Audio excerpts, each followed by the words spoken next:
Hello and welcome to another edition of Revision Strategies for your academic papers. And this time we are going to be working on development because I know a lot of you who are new to academic writing or working on the argumentative, persuasive academic essays, this is a little bit more geared towards is argument. You're going to be getting a lot of comments here and there about development, and that can be very confusing because a lot of students are like, well, how do I know if something is developed? And, where's that magic point that it reaches development? And, well, first of all, I'm going to tell you development is subjective, okay? There's no magic number of details or sources or what have you in order to determine if something is fully developed. So we have to let go of finding some sort of purely objective way to determine development. But there are some strategies that we can use to help us get closer to better development. And hopefully, especially if this is something that you're doing for a grade, get a better grade on your development for your main points and conclusions and counter arguments and reputations and what have you. So let's dig in. So first, what does it mean when somebody says this is underdeveloped? The first thing, and usually the most common thing that has happened, is that you have insufficient rhetorical support for your argument. So this could be on any three of the logos, pathos, or ethos. It could be a combination of multiples of these are not insufficient supply. So if it's your logos, maybe you don't have enough facts, statistics, or general reasoning to create a really logical structure for the argument that you're trying to make. Or maybe you don't have any emotional appeal to this. So we don't have anything that answers the so what or who cares of the argument.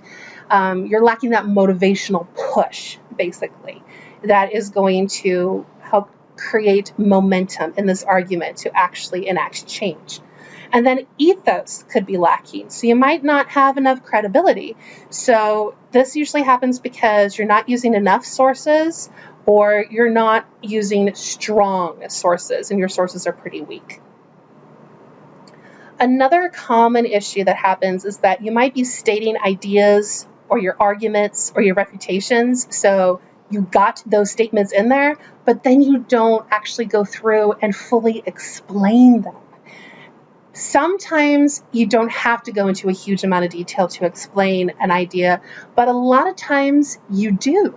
Because remember, when we're talking about argumentation or persuasion, you're trying to convince people to believe something or to do something, and they can't read your mind. They can't figure out how you came to this conclusion or why you think this claim is accurate unless you tell them.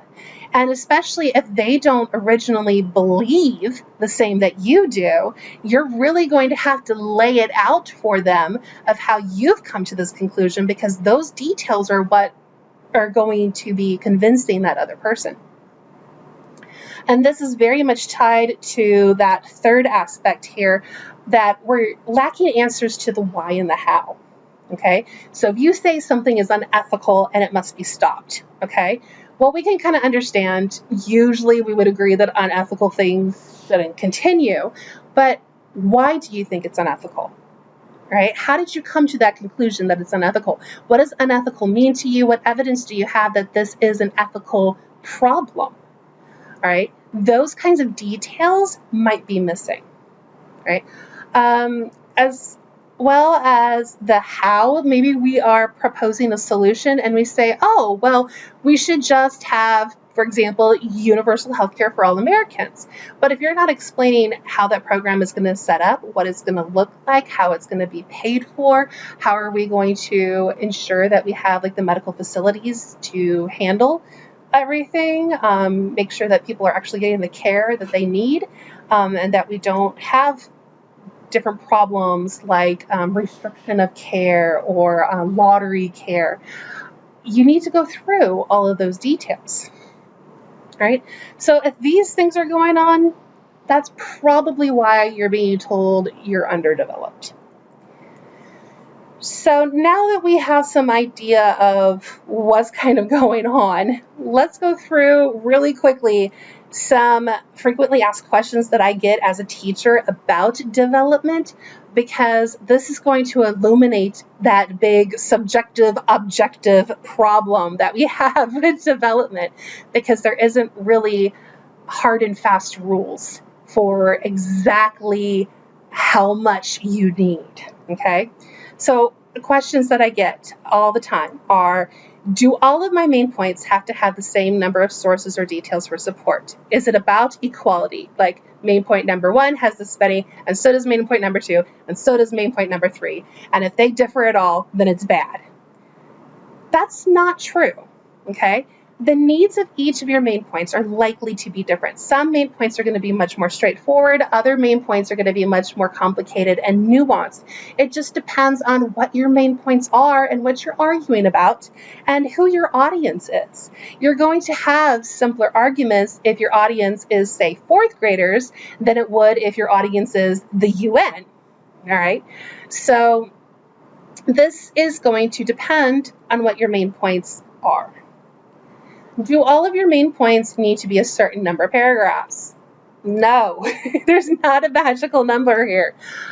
You definitely want at least one, because if it's not a full paragraph, then it probably isn't a full main point.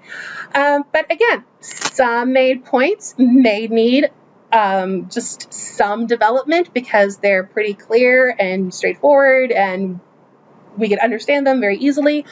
Other main points may need a lot more, or they may have a lot of subpoints to them that have to be discussed one at a time. And so each of those subpoints may be 1 to 2 paragraphs in and of themselves. So this can vary. Do I have to explain or develop the counter argument? This depends. Maybe. Again, what is your counter argument? If your counter argument is something really clear and easy to understand, then you could probably just state it in one sentence and be good. If your counter argument is a little bit more nuanced or complicated, we might have to go into a little bit more detail in order to fully give credit to that counter argument. Because remember, when we're putting counter arguments into an argumentative essay, the purpose is to not do a straw man fallacy and, pick this really, really weak counter argument that the other side has and present it as their strong so we can just easily defeat them. If you're dealing with a controversial subject or an argument, most of these exist because there is logical and reasonable reasons for the other side. And we have to give them credit. We have to give them their due. It's about being a respectful and effective persuasive writer. So if the counter argument needs a little bit of detail in order to really show the logic behind it or the evidence behind it, then you'll have to do that. Here's an example. Let's say that you are writing an essay stating that the heartbeat bill is a great choice for states to pass regarding abortion regulation. And if you don't know what the heartbeat bill is, that is a bill that has been passed in a few states. It's contended in a lot of states right now, but it has been passed or has been tried to pass in several states that basically says that you cannot get abortion after the heartbeat can be recognized on an ultrasound, which is right around the 6 to 8 week mark for most pregnancies. So let's say that is your argument and you have all these main points supporting why the heartbeat bill is just great and fantastic and just the best choice, okay? So a counter argument might be really simple and straightforward, like the heartbeat bill restricts a woman's right to make choices about her own body. We don't really need a whole lot of detail to prove that one, all right? We can really understand the concept of, my body, my choice pretty easily. We don't have to explain that in great detail for our audience to understand what we're talking about. So that is one that you could probably state in 1 to 2 sentences. Now, if you pick a different counter argument, like there are a lot of reasons why a woman would not have full knowledge of a pregnancy by 6 to 8 weeks, or by the time that heartbeat is established, and therefore having the heartbeat bill restricts the rights of these women in a very unfair manner because they never knew they were pregnant until it was too late. Now, this counter argument is probably going to need a little bit more detail because you're going to have to explain how, like, maybe irregular cycles, or not being able to fully understand the conception date, or perhaps a lack of symptoms or signs that she might be pregnant, lack of access to healthcare. Like, all of those things can be factors in whether or not a woman could know that she is pregnant by 6 to 8 weeks. So that counter argument would probably need a little bit more development and explanation in order for us to really understand what is going on. All right. Do you have to refute a counter argument if you put it in your paper? Yes. If you are writing an argumentative essay, the point is that you have chosen a side and you want people to agree with you. You want them to believe the same way you believe. You want them to act a way that you want them to act. You want them to do things you want them to do. If you are going to throw in a counter argument, especially one that's like respectful and accurate to the other side, but then you don't refute it, you basically have shot yourself in the foot as far as your argument is concerned, because you've just presented this very reasonable reason for people not to agree with you, and then you didn't do anything about it. It's kind of like going into battle and firing the first shot and then doing absolutely nothing defensively when they fire back. You just let them mow you down. And that's not an effective way to win a war. It's not an effective way to win the battle.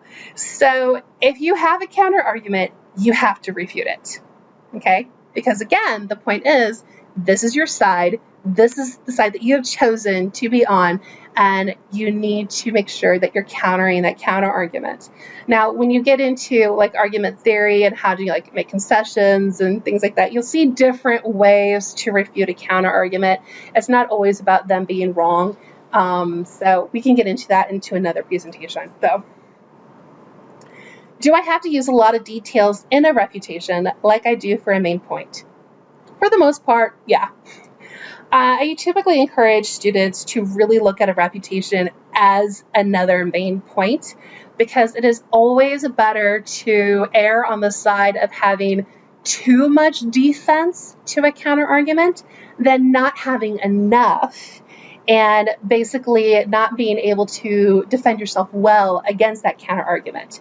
And also during the revision process, we can take things away a lot easier than we can add them in. So if you are struggling with a counter argument, then you might need to go to other sources, get help from a tutor or a teacher, or have somebody play devil's advocate with you and try to find lots of different ways that you can refute it and pick the strongest ones. And maybe you're going to refute it in more than one way. Maybe you only need to refute it in one way. It just kind of depends on what you've chosen. But again, I would err on the side of more like full main point development than I would on like just a couple of statements and letting it go. Finally, why do we care? Why do things have to be developed? And it goes back to the purpose of the paper. This is persuasive. This is argumentative, possibly even informative, if you're not doing a persuasive or argumentative paper. And if you're trying to convince people to do something or to believe something, or in the case of an informative paper, to understand something, you've got to lay it out. All right? You have to show them why they should believe you, that they should act on this. All right? How does it work? We need to have those details. And you have to keep your audience in mind. In argumentation, you might have an audience that is on the fence, So they kind of see both sides, but they're not sure which side they're going to be on. So they're going to know some of the details for both sides. So if you don't have enough detail and support to prove your point, they're going to be like, yeah, I know enough about the other side. I'm going to stay here on the fence. You haven't pushed me off the fence. I'm going to stay right here. You could also have an audience that is completely opposed to you.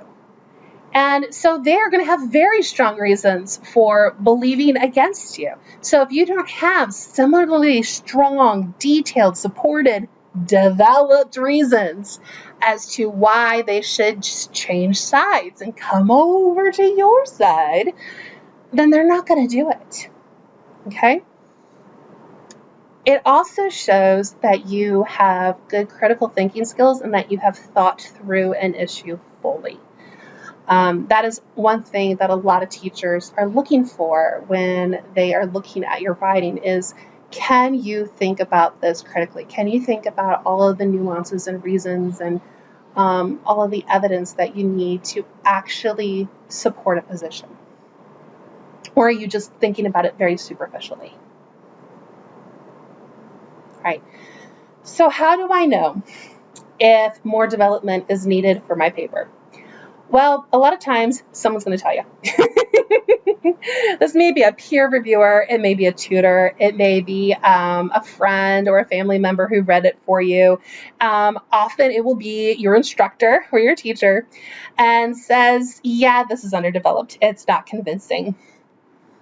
Another big sign is if your main point or refutation is really short. If it's just a few sentences, that's a big red flag.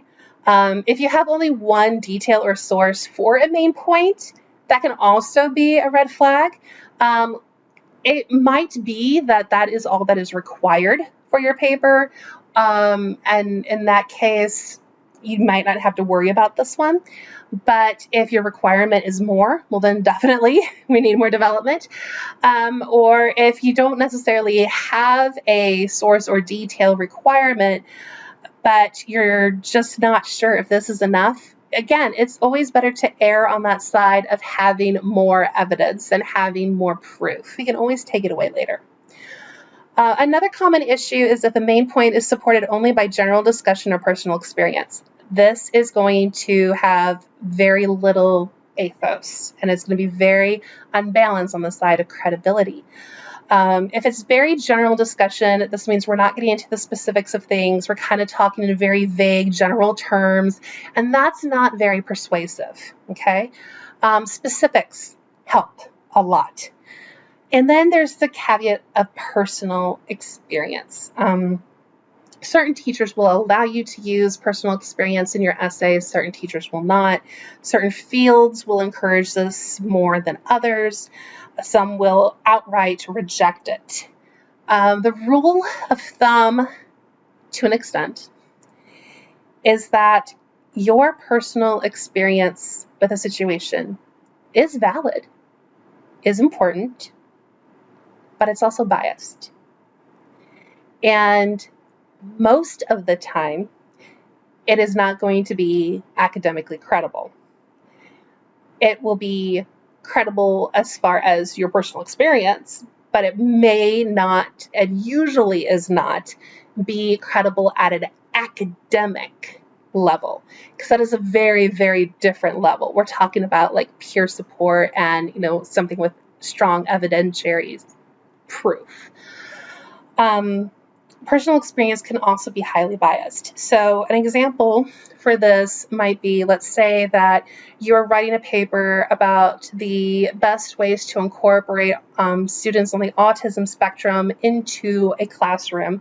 And you use the example of your little brother with autism, and how he struggled in a class and they changed certain things and it worked really well for him and he was able to be mainstreamed really easily.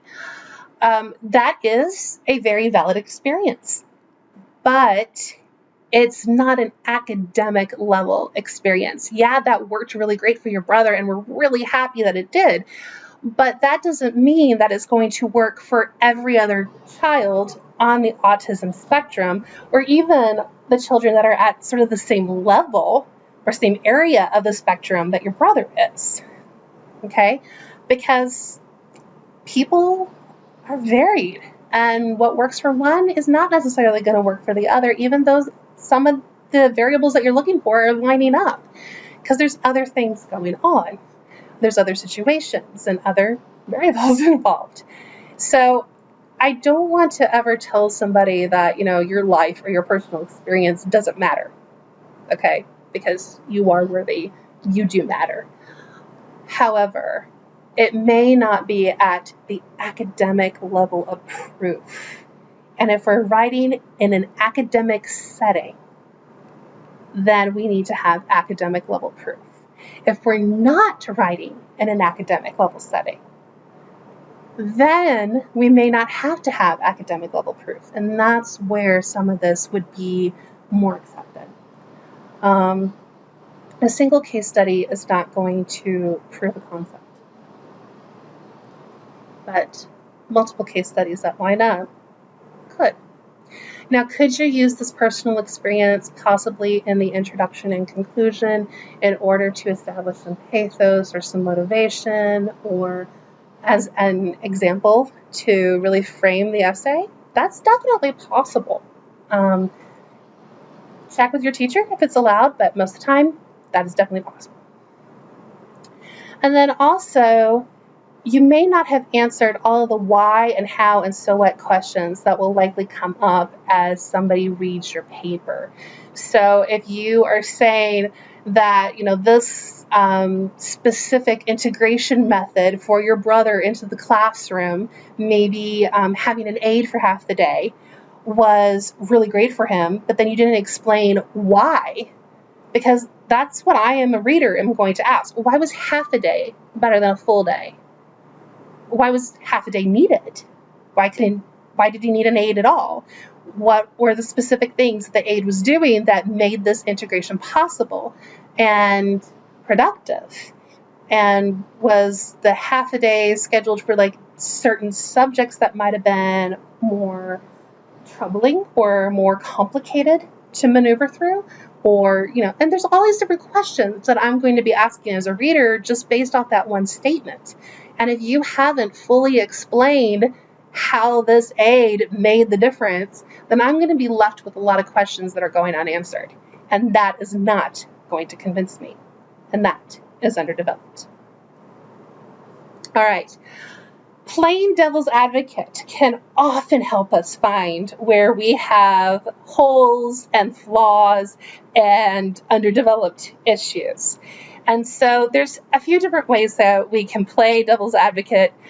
First, you could do it to yourself. You could pretend that you are on the other side of the argument and try to come up with every single way that you could question everything written on the page. A lot of the major holes and the weak points will appear then, and you will start noticing, okay, yeah, I haven't completely proven this, or I haven't addressed this very obvious issue, okay? Some people will really struggle with devil's advocate because it's hard for them to put themselves in the shoes of somebody on the other side of the fence. So another thing you can do is find a peer who can do this, or especially if you can find a peer who already is on the other side of that fence. And so it's more of a natural bent for them to play devil's advocate because they already believe the opposite of you. That will work very, very well.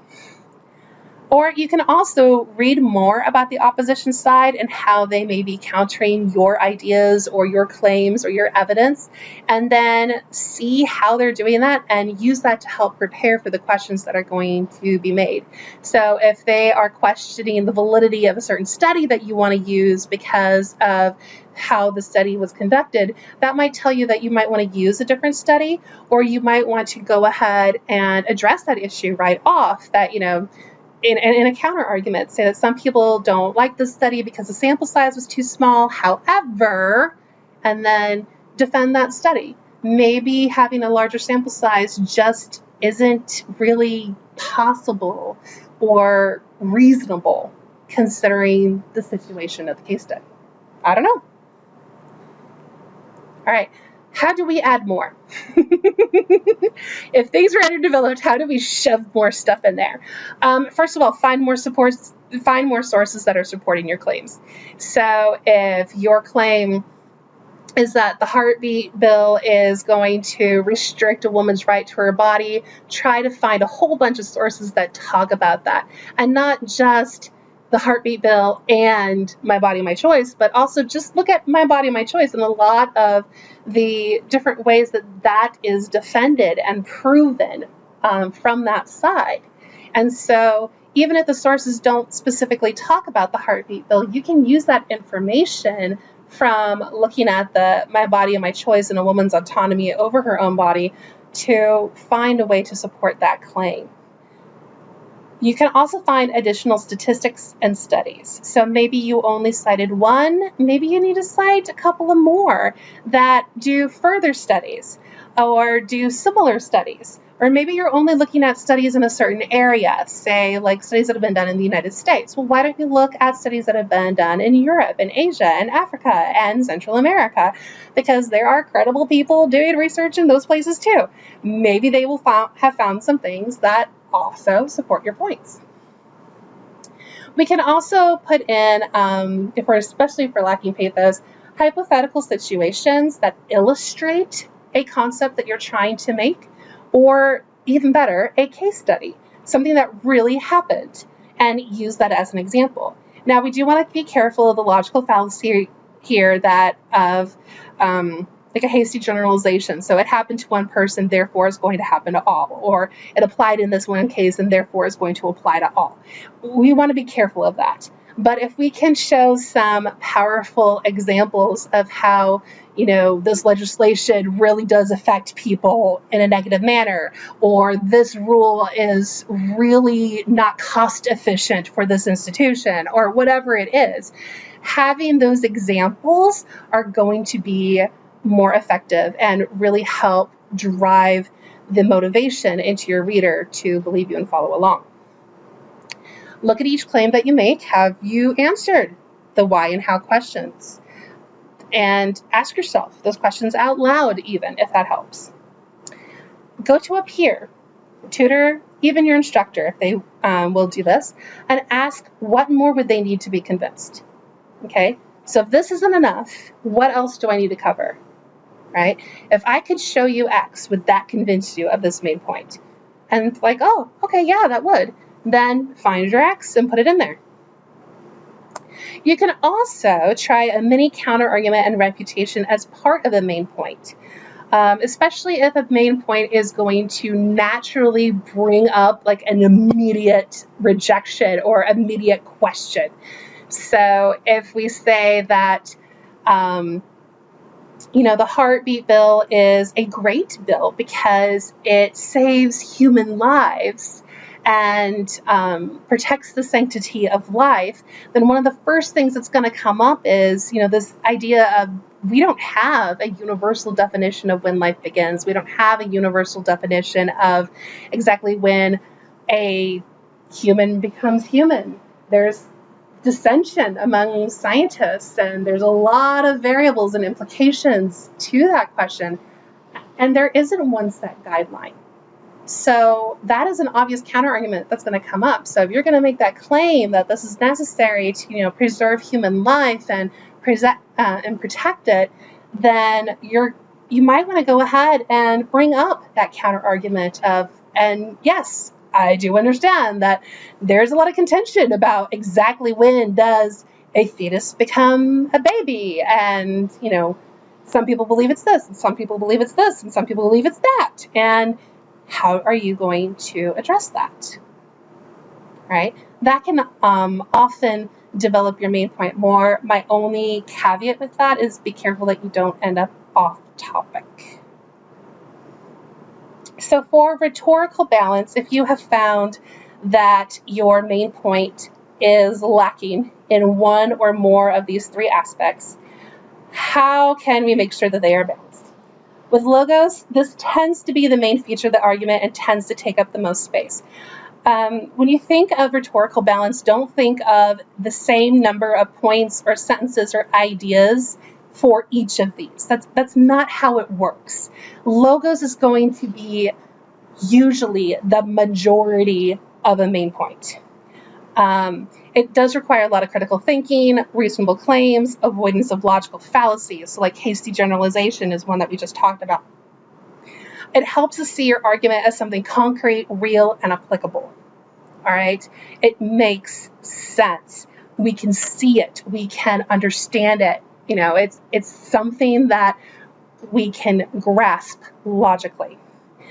Statistics, facts, and numbers can be extremely helpful, and they are going to help with the logic, but they can also be a little bit harmful. You can overload people with numbers.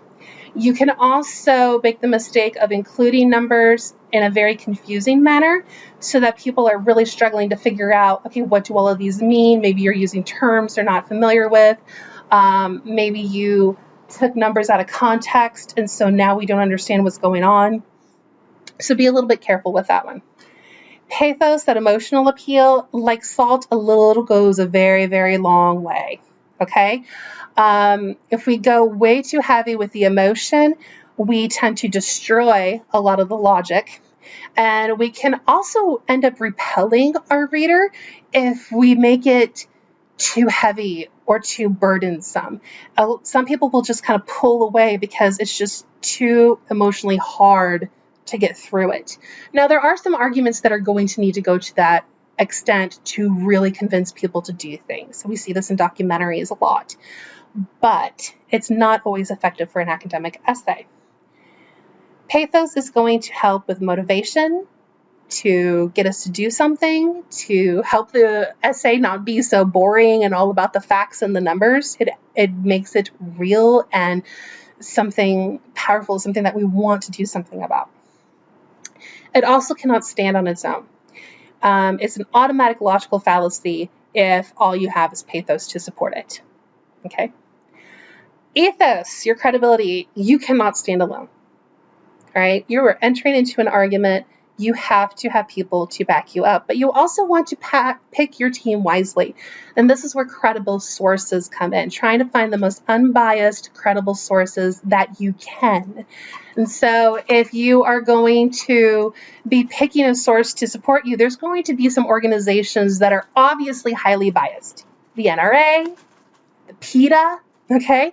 That doesn't mean that they don't have some credibility, but they also have a very high level of bias that is not going to make them as credible as a more objective source that you might find. Usually, the more the merrier, the sources, okay? Typically, you can't oversource a main point too much. However, there is actually a point where you are going way too far if every single sentence is a source and a quote, and we're not really developing the paragraph anymore. We're just like throwing data from other people at the reader, and we're trying to make sense of it ourselves. It can also cause a lot of problems with originality because then most of your essay is somebody else talking or you paraphrasing what other people say instead of actually you writing something. And a lot of classes are going to have a limit on how many quotes you can put into an essay and how much of your essay can be quoted because we want to see your writing ability, not everybody else's. So it is, there is like an extreme form of putting in too much credibility, but it's a little bit harder to hit for most students. How do you determine that if you have good rhetorical balance? First thing that you can do is try some color coding. Highlight each instance of ethos, pathos, and logos that you can find using a different color for each. There are going to be some sentences that do more than one. So maybe a case study that's like really sad, and so there's some pathos in there, might have come from like a very credible source. So it's also ethos, but it's also a very logical case study. So it could also be logos. So it could be all three. You are also going to have some things like transitions, explanations of quotes, things like that, that may not be directly ethos, pathos, or logos at all. So not everything may be highlighted. It's not about equality of color, but a blend of color. We want to make sure that we are including all three of these elements in all of our main points in order to be more fully developed so that we have rhetoric available for all of them. It's not going to be about having an equal amount of ethos, logos, and pathos in each paragraph. If you find large portions of your essay that are all one color or don't have any color, or you notice that throughout your essay one color is like really underrepresented, like ethos, then that's usually a good sign that, hey, I need more sources, or, oh, I'm depending a little too much on this rhetorical appeal, I need to add some others. Another thing you can do is a questioning technique. So if you're not really a visual person and the colors don't really appeal to you, start doing questions to yourself for each of your subclaims. So these are the details that are supporting your main point, or the different little bitty claims that you are using to make this one huge main point claim logical and true and valid. Do all of these logically support the overall argument that I'm making? For each detail, am I answering the how, the why, the so what, who cares, and who else agrees with me? And that is going to cover your logos, your pathos, and your ethos.